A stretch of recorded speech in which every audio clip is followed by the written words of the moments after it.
나를 그러면 어떻게 아는지 제가 알려드리겠습니다. 창업에서 법인의 대표이사만 CEO가 아니라 우리는 태어나는 순간 내 삶의 CEO로 이미 등극을 했다는 겁니다. 그런데 그게 빠져 있으면 지속적인 성과를 내기는 어렵습니다. 인간의 기본값이라고 합니다. 그러나 제가 후배들에게 굳이 말씀드린다면, 안녕하세요. 오늘은 리더십에 관한 말씀을 나누고 싶습니다. 관계도 좋고 효율도 잘 내고 그런 리더십 학습하지 않고 알아갈 수 있다면 얼마나 좋을까요? 근데 문제 속에 빠져야 제가 알고 있지 않다는 걸 발견하게 되더라고요. 그래서 문제 속에 빠지면서 습득한 저의 리더십입니다. 공감하시는 분만 선택하시면 될 것 같습니다. 관계 유지와 성취를 지속적으로 하려면 리더는 조직원의 마음을 얻는 일이 중요합니다. 근데 마음을 얻고 싶다고 얻어지나요? 쉽게 얻어진다면 돈 주고 사면 좋겠지만 인간은 영적 동물이라서요. 상대가 나를 활용하려고 하는 느낌이 든달지 그러면은 방어 기제가 작동을 해서요. 하는 척 하면서 리더십에 응한다고 합니다. 어떻게 하면 많은 사람들의 마음을 살 수가 있을까요? 저도 이게 한때 고민이었습니다. 근데 간단한 사실 하나 깨달았습니다. 많은 사람을 아는 방법은요. 나를 아는 겁니다. 10길 물속은 알아도 한 길 사람 속을 모른다는 말이 있잖아요. 그러나 내 마음은 알 길이 있습니다. 노력하면은요. 내가 나 아는 게 뭐 그리 어렵냐고요? 쉬우면서 어려운 게 자신 알기입니다. 나를 그러면 어떻게 아는지 제가 알려드리겠습니다. 내가 잘하고 좋아하고 즐기고 뽐내고 싶은 나는 말하지 않아도 이미 아는데요. 내가 잘하고 좋아하고 즐기는 것이 이제 고갈됐어. 다 써먹었어. 그리고 돌발 상황에 이르러서 경험하지 않는 라이브 게임에 내가 노출이 되잖아요. 그때는 속수무책 어떻게 할 줄 모릅니다. 잘하는 나는 사람들이 잘 알지만 잘하는 내가 돌발 상황에 처해서 나를 핸들링할 수 없을 때 그런 나를 아기는 쉽지 않습니다. 알려고 한다면 지금부터 하나씩 내가 선택적으로 알아가면 알 수 있습니다. 저 그거 24년째 하고 있습니다. 아니 김용희 사장님, 즐겁고 내가 좋아하는 것도 다 아직 못했는데 왜 굳이 잘하지 못하는 나를 알아야 하나요? 라고 질문을 할 수 있습니다. 맞습니다. 싫으면 안 해도 됩니다. 오늘 제가 말씀드린 건 어디까지나 선택이라고 했습니다. 그런데 제가 창업을 해서 리더십에 관련된 수많은 책자를 봤는데요. 성취한 사람들, 행복한 사람들, 계속 성장세를 가져가는 사람들의 공통점이 있었습니다. 끊임없이 잘하지 못하는 나를 탐색한다였습니다. 이 말씀을 드리고 싶습니다.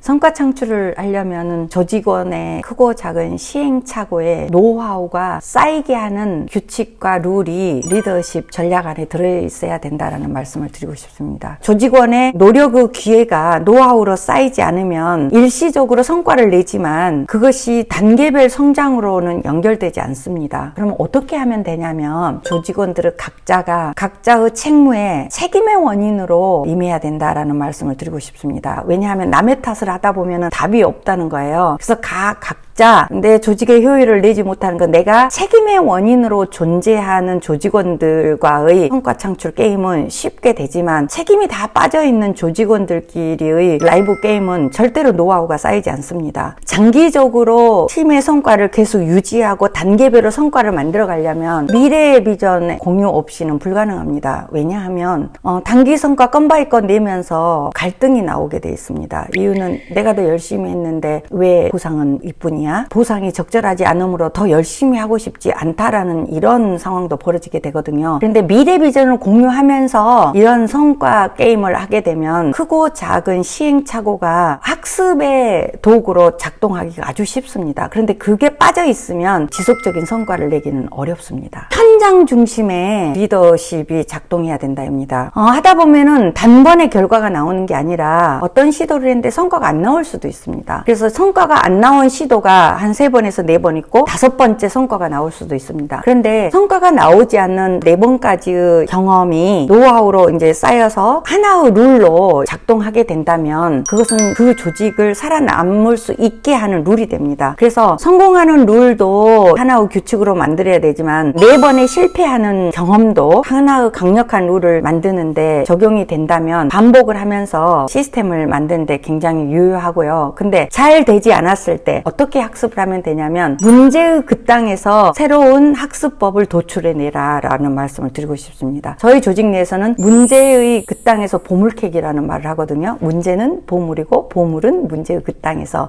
어떻게 될 때까지. 그래서 성공하는 룰은 계속 데이터를 쌓아가면 되고, 성공하지 못한 시행착오도 룰을 만들어 간다면 그 조직만이 가질 수 있는 강력한 라이브 게임의 룰을 만들 수 있다. 반복하면서 시스템을 만든다면 조직의 성과를 지속적으로 만들어 갈 수 있을 거라고 예감합니다. 리더십은 사람의 관계 유지를 하면서 효율을 내는 룰이기 때문에요. 좋은 리더란 어떤 리더인가? 솔선수범하면서 비전을 현장에서 진두지휘하고, 조직원들이 리더가 롤모델이라면 굉장히 좋은 리더일 것 같아요. 왜냐하면 롤모델과 멘토한테 일을 배우는 것은 스트레스를 받지 않습니다. 내가 보고 배우고 싶기 때문에 굳이 강요하지 않아도 자발적으로 따라하게 돼 있고요. 그래서 좋은 리더란 조직원의 꿈과 비전을 끌어안은 목표를 정하고 솔선수범하면서 현장에서 진두지휘하면서 조직원의 롤모델일 때가 가장 좋은 리더 같다. 그러면서 결과도 만들고 그 결과를 조직원들과 나눔으로 인하여 나도 저런 리더가 되고 싶다라는 영감을 준다면 그 사람이 실제 좋은 리더 아닐까 생각합니다. 저도 좋은 리더가 되기 위해서 고민하는 고민사는 지금도 지속되고 있습니다. 창업에서 법인의 대표이사만 CEO가 아니라 우리는 태어나는 순간 내 삶의 CEO로 이미 등극을 했다는 겁니다. 근데 그것을 망각하고 법인 설립한 CEO만 CEO다라고 우리는 착각하고 있는 건 아닌가 싶습니다. 저는 우리 여성들을 두 가지로 분류를 한다면, 내가 태어날 때부터 가지고 있는 나 주식회사 CEO 재능을 꺼내서 활용하고 사는 사람과 그것을 활용하지 않고 사는 사람으로 분류된다고 생각합니다. 필요하건 필요치 않건 내 삶의 주인으로 살고 내 인생을 자율주행을 하려면 내가 내 삶과 일상에 주도적인 역할이 온전하게 되고 있어야 우리 삶의 자율주행도 가능하다는 생각입니다. 그래서 내 삶의 자율주행이 가능하려면 잘하고 좋아하는 거 그냥 시키지 않아도 그것은 주도적으로 잘 하거든요. 그 인간의 기본값이라고 합니다. 그러나 제가 후배들에게 굳이 말씀드린다면, 내가 그동안 회피하고 내보이지고 싶지 않았던 내 내면의 모습과 내 잠재적인 영역도 한번 책임을 가지고 들여다보면 가능성의 새로운 미래로 나타날 수 있다. 그래서 내 삶을 전체를, 멋있는 영역과 멋있지 않은 영역까지도 내 삶의 사장으로 전환하는 그런 계기가 됐으면 좋겠습니다. 우리는 태어날 때 이미 나 주식회사 CEO였다. 도전하세요. 오늘 내용도 좋았다면 구독, 좋아요, 공유하기 부탁드립니다. 구독, 좋아요는 사랑입니다.